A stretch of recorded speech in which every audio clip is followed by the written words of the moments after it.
전산회계 1급 2018년제 5차 80회 필기 기출문제 풀이 설명을 시작하겠습니다. 회계는 교육이 아니라 훈련입니다. 자격증 취득을 위해서 시험 후에는 본인이 작성한 문제풀이에 대한 피드백이 꼭 필요합니다.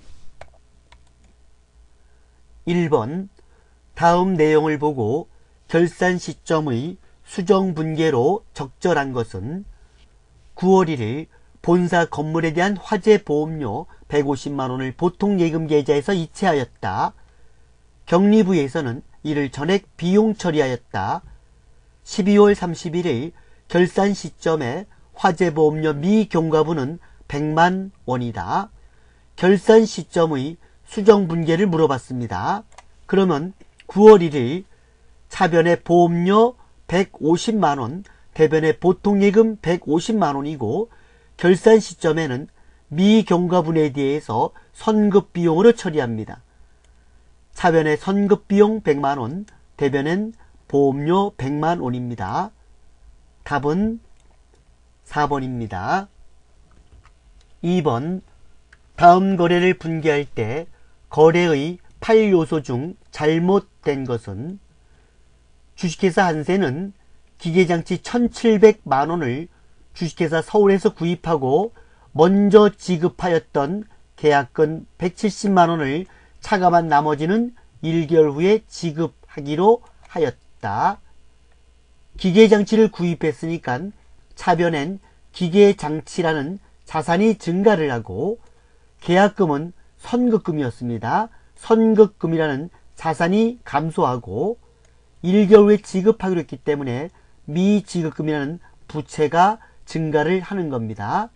1번은 자산의 증가 맞습니다. 2번 자산의 감소 맞습니다. 3번 부채의 증가 맞습니다. 부채의 감소 틀렸습니다. 답은 4번이 되겠습니다. 3번 다음은 재무회계 개념 체제에 대한 설명이다. 회계 정보의 질적 특성인 목적 적합성과 신뢰성 중 목적 적합성을 갖기 위하여 필요한 요건이 아닌 것은 회계 정보의 질적 특성은 두 가지가 있습니다. 목적 적합성, 신뢰성입니다. 목적 적합성은 미래에 대한 예측 가치와 과거에 대한 피드백 가치, 현재에 대한 적시성입니다. 신뢰성은 중립성, 표현의 충실성, 검증 가능성입니다. 목적 적합성을 물어봤기 때문에 여기 예측가치, 피드백가치, 적시성, 예측가치 맞습니다. 피드백가치 맞습니다. 적시성 맞습니다. 중립성은 신뢰성이니까 틀렸습니다. 답은 4번이 되겠습니다. 4번 다음 중 계정의 성격이 올바르게 설명되지 않은 것은 급여 계정, 비용입니다. 비용은 증가 시 차변에 기록합니다. 맞습니다. 결산 시 계정 잔액은 차변이다. 맞습니다. 비용이니까 차변이죠. 소모품 계정은 자산 계정입니다. 그래서 감소 시 대변에 기록한다. 맞습니다. 결산 시 계정 잔액은 대변 틀렸습니다. 자산이기 때문에 차변입니다. 매입 채무 계정은 부채이기 때문에 증가 시 대변에 기록됩니다. 맞습니다. 결산 시 계정 잔액 대변 맞습니다. 매출 채권 계정은 자산이기 때문에 감소 시 대변에 기록됩니다. 맞습니다. 결산 시 계정 잔액은 차변입니다. 맞습니다. 답은 2번이 되겠습니다. 5번 주식회사 미래는 8월에 영업을 개시하여 다음과 같이 거래를 하였다. 8월 말 현재 회수할 수 있는 매출 채권 잔액은 얼마인가?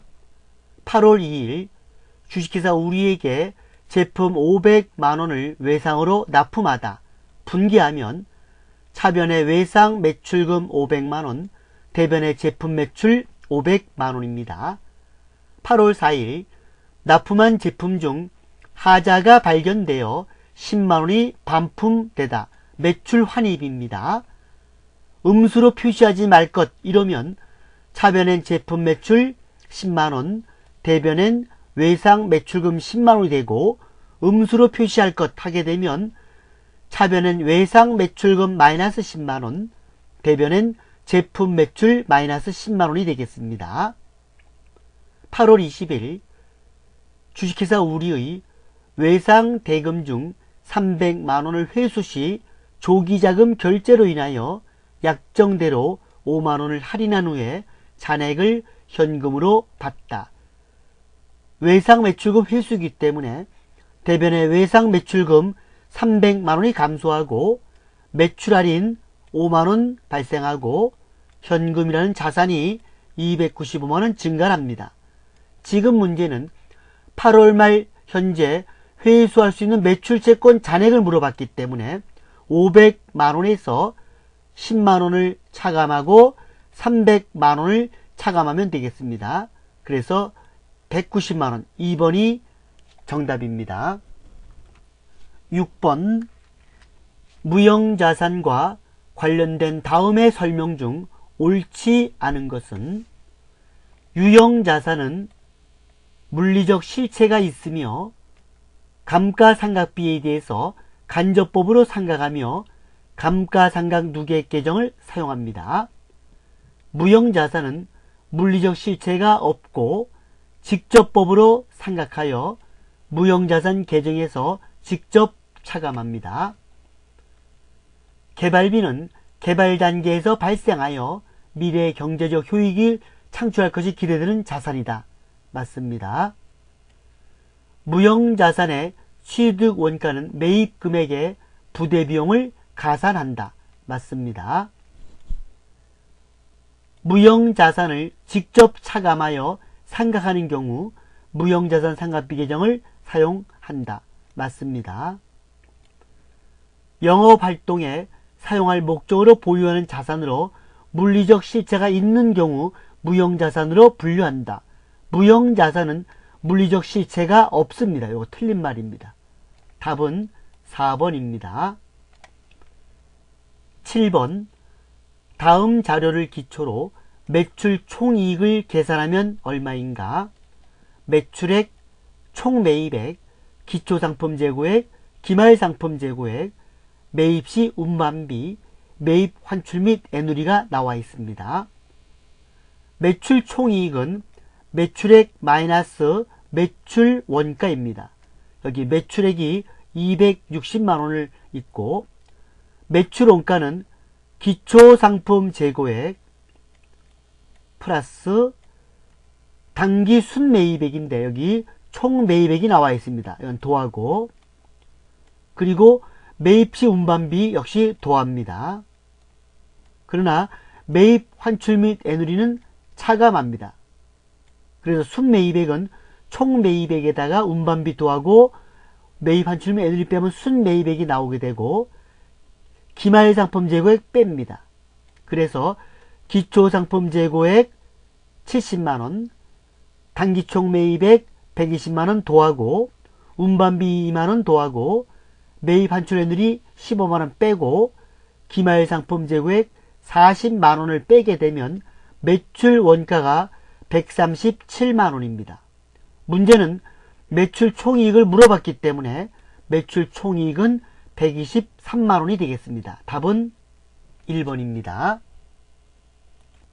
8번 다음 중 일반 기업회계 기준에서 자본잉여금으로 분류되는 계정 과목은 자본잉여금에는 주식발행 초과금, 감자차익, 자기주식 처분이익이 있습니다.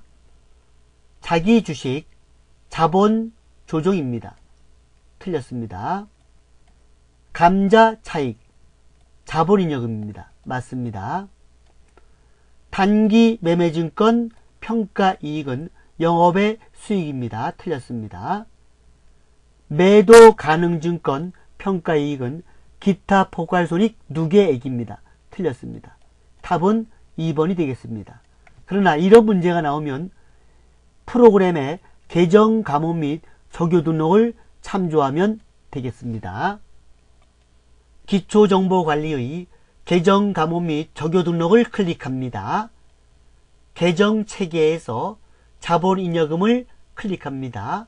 우측에 주식 발행 초과금, 감자차익, 자기주식 처분익이 나온 것을 확인할 수가 있습니다. 9번 다음 중 보조 부문의 원가를 배부하는 방법과 관련된 내용으로 틀린 것은 보조 부문비 배부 방법에는 세 가지가 있습니다. 직접 배부법, 상호 배부법, 단계 배부법입니다. 직접 배부법은 제조 부문에만 배부하는 방법으로 가장 간단한 방법입니다. 상호 배부법과 단계 배부법은 제조 부문과 보조 부문에 모두 배부합니다. 상호 배부법은 제조 부문, 보조 부문에 모두 배부하지만 1차 배부가 있고 2차 배부로서 가장 복잡한 방법입니다. 단계 배부법은 제조 부문과 보조 부문에 모두 배부하지만 보조 부문의 배부 순서를 정하여 배부를 합니다. 1번 직접 배부법은 보조 부문 상호간의 용역 제공관계를 무시하므로 계산이 가장 복잡한 방법이다. 틀렸습니다. 보조 부문 상호간의 용역 제공관계를 무시하는 건 맞습니다. 여기는 맞는데 계산이 가장 간단합니다. 답은 1번입니다. 단계 배부법과 상호 배부법은 보조 부문 상호간의 용역 제공관계를 고려한다. 아까 고려한다 그랬습니다. 맞습니다. 어떤 방법을 사용하더라도 보조 부문비 총액은 모두 제조 부문에 배부된다. 맞습니다. 보조 부문 배부 방법에 따라 제품별 이익이 달라지나 회사 총이익은 같다. 맞습니다. 10번 다음 중 개별 원가 계산을 주로 사용하는 업종이 아닌 것은 항공기 제조업 개별 원가 계산입니다. 건설업 개별 원가 계산입니다. 화학공업 종합 원가 계산입니다. 조선업 개별 원가 계산입니다. 그래서 답은 3번이 되겠습니다. 11번 다음 자료를 이용하여 매출 원가를 계산하면 얼마인가? 매출 원가를 구하려면 제품 계정을 그려야 됩니다. 여기에 먼저 차변의 기초 제품과 단기 완성품 제조 원가 그리고 기말 제품을 적습니다. 그러면 매출 원가가 나오는데 먼저 기초 제품 재고액 30만원, 단기 제품 제조 원가 안 나왔습니다. 기말 제품 재고액 55만원. 단기 제품 제조 원가를 구하기 위해서는 제공품 계정을 그립니다. 기초 제공품 재고액 45만원, 단기 총 제조 원가 80만원, 기말 제공품 재고액 60만원입니다. 그러면 단기 제품 제조 원가를 산출할 수가 있습니다. 이 단기 제품 제조 원가가 제품 계정 차변으로 옵니다. 그래서 기초 제품 재고액 플러스 단기 제품 제조 원가 마이너스 기말 제품 재고액 하면 매출 원가를 산출할 수가 있습니다. 답은 1번입니다. 12번 다음 원가에 관한 설명 중 틀린 것은 제조 원가는 직접 재료 원가, 직접 노무 원가, 제조 간접 원가를 말한다. 맞습니다. 직접 재료 원가는 기초 원재료 재고액과 단기 원재료 매입액의 합계액에서 기말 원재료 재고액을 차감한 금액을 말한다. 맞습니다. 직접 노무 원가와 제조 간접 원가의 합계액을 기본 원가라 한다. 틀렸습니다. 직접 노무 원가와 제조 간접 원가는 기본 원가가 아니고 가공비입니다. 가공비 틀렸습니다. 기본 원가 또는 기초 원가 또는 직접 원가라고 하는 것은 직접비를 말합니다. 직접 재료비, 직접 노무비, 직접 경비를 기본원가, 기초원가, 직접 원가라고 하고, 직접 노무비와 제조 간접비는 가공비라고 합니다. 4번 제조활동 이외 판매활동과 관리활동에서 발생한 원가를 비제조원가라 한다. 맞습니다. 답은 3번입니다. 13번 다음 자료를 보고 2018년 제2기 부가가치세 확정 신고 기한으로 옳은 것은 2018년 4월 25일 제1기 부가가치세 예정 신고 및 납부를 했습니다. 7월 25일 날은 제1기 부가가치세 확정 신고 및 납부를 했습니다. 8월 20일 날 자금 상황의 악화로 폐업을 했습니다. 이럴 때 부가가치세 확정 신고 기한을 옳은 것은 뭐냐 하면 폐업한 사업자의 부가가치세 확정 신고 기한은 폐업한 날이 속하는 달의 다음 달 25일까지입니다. 그래서 8월 20일 날 폐업을 했기 때문에 여기는 다음 달인 9월 25일이 바로 확정 신고 기한이 되겠습니다. 답은 3번입니다. 14번 다음의 부가가치세 과세 표준에 관한 설명 중 옳지 않은 것은 1번 일반 과세자의 과세 표준은 공급대가의 금액으로 한다. 틀렸습니다. 공급대가가 아니고 공급가액입니다. 과세 표준은 공급가액의 금액이고 부가세가 포함된 금액은 공급대가이기 때문에 틀린 말입니다. 답은 1번입니다. 공급가액, 즉 과세 표준에다가 부가세를 더한 것이 바로 공급대가입니다. 과세 표준은 매출액에서 매출 에누리와 매출 한입, 그리고 매출 할인, 공급받기 전에 파손이 발생한 것은 과세 표준에서 제외시킵니다.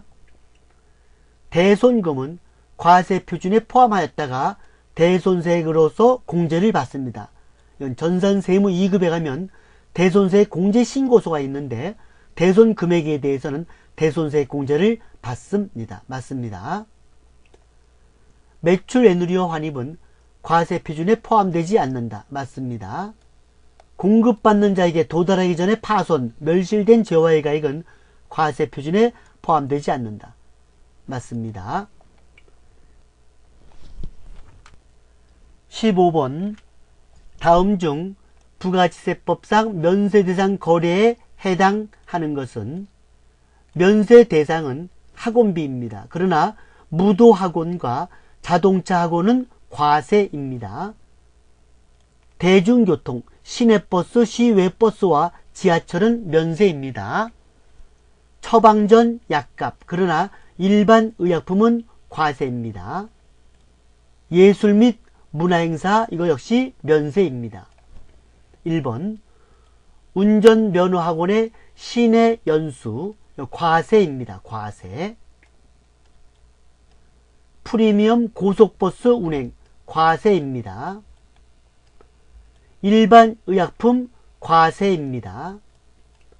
예술 및 문화행사, 면세입니다. 답은 4번이 되겠습니다. 이상으로 필기 기출문제풀이 설명을 마치겠습니다. 부천 정상컴퓨터 전산회계 학원에서는 국비지원 내일배움카드 훈련을 실시하고 있습니다. 실업자카드 취업훈련, 근로자카드 직능훈련입니다.